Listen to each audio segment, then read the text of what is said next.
এক বনে এক মহামুনি বাস করতেন। একদিন তিনি আশ্রমে বসেছিলেন। হঠাৎ একটা ইঁদুর ছানাকে মাটিতে পড়তে দেখলেন। মুনির ভীষণ দয়া হলো।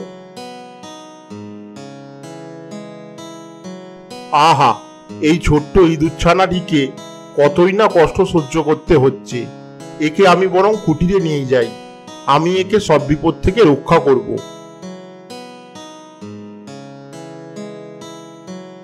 তিনি ইঁদুর ছানাটিকে তার কুটিরে নিয়ে এসে রাখলেন আর পরম আদরে লালন পালন করতে লাগলেন।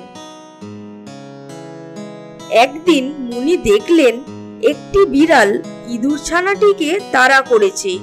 ইঁদুর ছানাটি দৌড়ে সেই মুনির কাছে পালিয়ে এলো। আমি তোমাকে বিড়ালে পরিণত করে দিচ্ছি, যাতে অন্য কোনো বিড়াল তোমাকে তাড়া না করে। ঠিক আছে মহামুনি। এরপর মুনি ইঁদুরটিকে তার জাদু বলে বিড়ালে পরিণত করলেন। একদিন বিড়ালটি মুনিকে বলল, বাইরে বেরোলেই কুকুরেরা আমাকে তাড়া করে, আমি ওদের ভয়ে নিরাপদে চলাফেরা করতে পারি না। ঠিক আছে, আমি তোমাকে কুকুরে পরিণত করে দিচ্ছি। এবার আর তোমাকে কোনো কুকুর বিরক্ত করতে পারবে না। মুনি আবার জাদু বলে বিড়ালটিকে কুকুরে পরিণত করলেন। তাতেও কুকুরটির ভয় গেল না।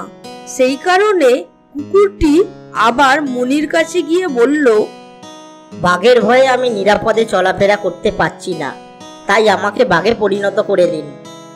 ঠিক আছে, তোমার যা ইচ্ছা তাই হোক। মুনি সত্যি কুকুরটিকে বাঘ করে দিলেন। বাঘ হলে কি হবে, মুনি বাঘটিকে একেবারে সাধারণ ইঁদুরের মতোই দেখতে রাখলেন। ইঁদুরমুখী বাঘটিকে দেখে লোকেরা সবাই নানান কথা বলা বলি করতে লাগলো। এই দেখ দেখ, তোরা সবাই দেখ, মুনির দয়া ইঁদুর ছানা কেমন বাঘে পরিণত হয়েছে। সেই শুনে বাঘটির ভীষণ রাগ হলো। মুনি যতদিন জীবিত থাকবেন ততদিন লোকেরা আমাকে এই অপবাদ দেবে। অপবাদ ঘোচাবার জন্য আমাকে কোনো মতলব বার করতে হবে। একদিন বাঘটি মনে মনে ভাবলো, মুনিকে মেরে ফেললেই এই সমস্যার সমাধান হবে। আমি বরং যাই, মুনিকে হত্যা করি। মুনি বাঘরূপী ইঁদুরটির মতলব ধরে ফেললেন। তিনি আবার তাকে ইঁদুর ছানায় পরিণত করলেন আর বললেন, আমার বড় ভুল হয়ে গেছে। যার যা যোগ্যতা ততটাই তার পাওয়া উচিত। অযোগ্যকে যজ্ঞের মর্যাদা দিলে তার ফল খারাপই হয়। Please like, share and subscribe our channel for more interesting cartoon videos.